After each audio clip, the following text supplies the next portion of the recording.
Championship is coming back to Manila with a stacked fight card. The MMA promotion is staging 164 Pacio versus Brooks at the Mall of Asia Arena in Pasay City. That's happening on December 3rd. Filipino fighter Joshua Pacio will defend his one strawweight title against top-ranked contender Jared Brooks. Pacio won his last 4 fights, the latest of which was a TKO victory against Japan's Yosuke Saruta in September last year. Brooks also seeks to sustain his winning momentum as well after coming off victorious in his last 5 fights. He most recently defeated South Africa's Bokang Masunyane by technical submission last April.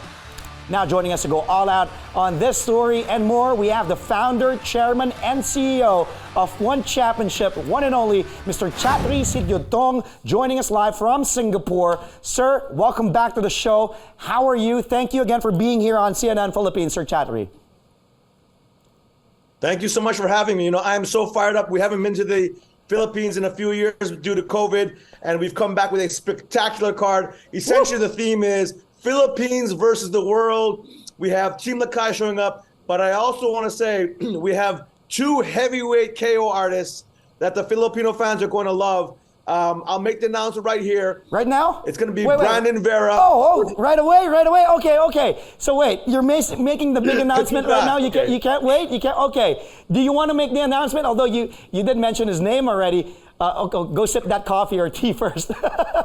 Do you want to make the announcement right away, or do you want to talk about the event first? So the Philippines card, we're going to have literally it's Philippines versus the world. We're going to have obviously Joshua Pacio versus Jared Brooks. A lot of bad blood there. It's going to be a super exciting world title fight, beamed around the world, 154 countries. I think the whole world is going to watch this fight. I think every Filipino is going to watch this fight. 100 million fans in the Philippines, and people are going to go crazy. It's crazy. But we also have Danny Kingad. We also have Edward Folayang. We also have Jehe Eustaquio. We also have Jenilyn Osim.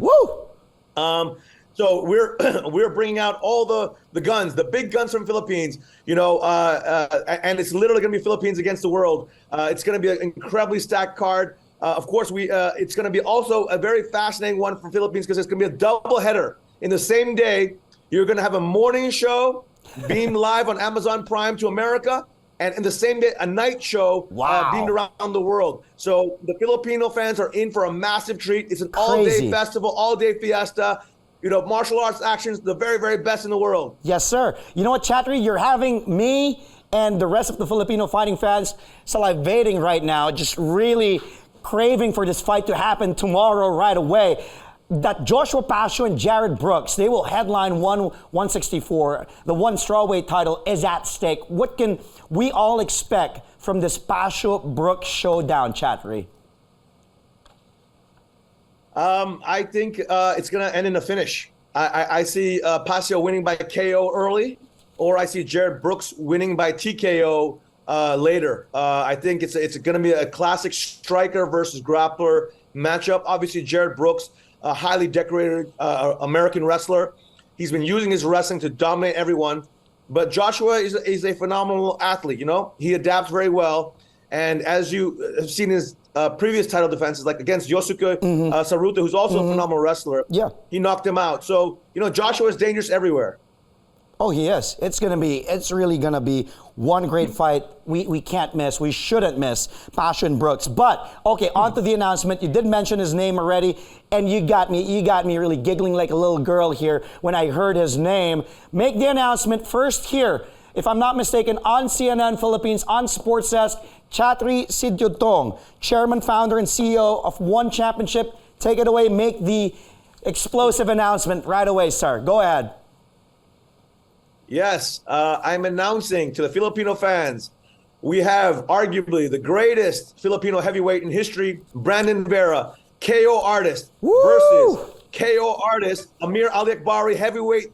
2 heavyweight KO artists coming to meet. There is bad blood. Man. Amir Ali-Akbari has talked trash to Brandon. Brandon originally wanted to welcome Amir Ali-Akbari. And now here we have it, 2 heavyweight giants, 2 heavyweight KO artists. I guarantee this fight is going to end in the first or second round.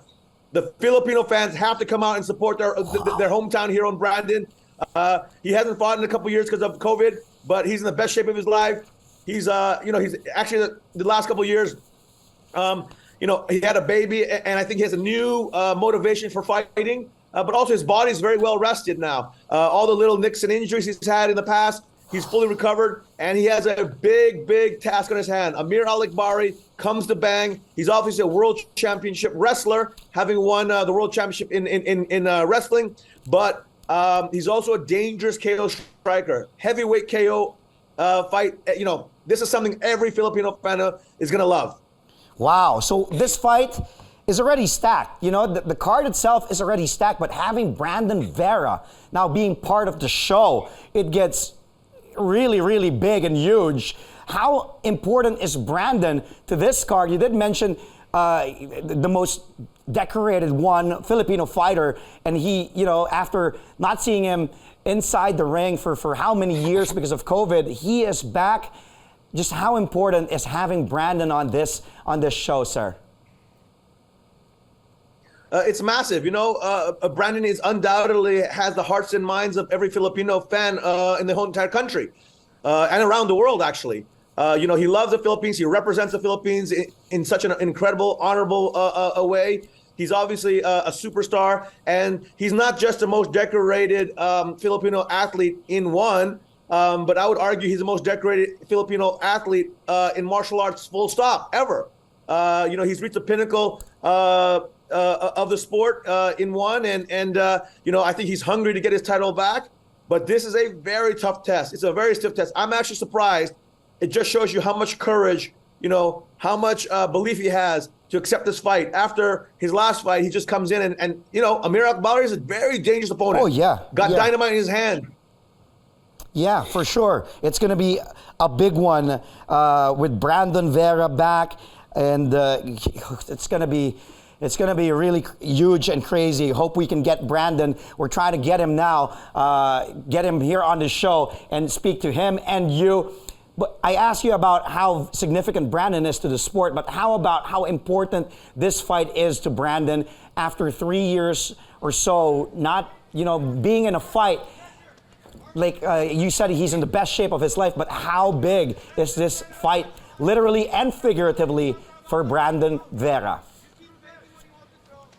Well, you look at both sides of the coin. The haters say Brandon is done. His time in the sunshine is over. Brandon wants to prove otherwise. He's taking on a very tough opponent, a KO artist, a wrestler.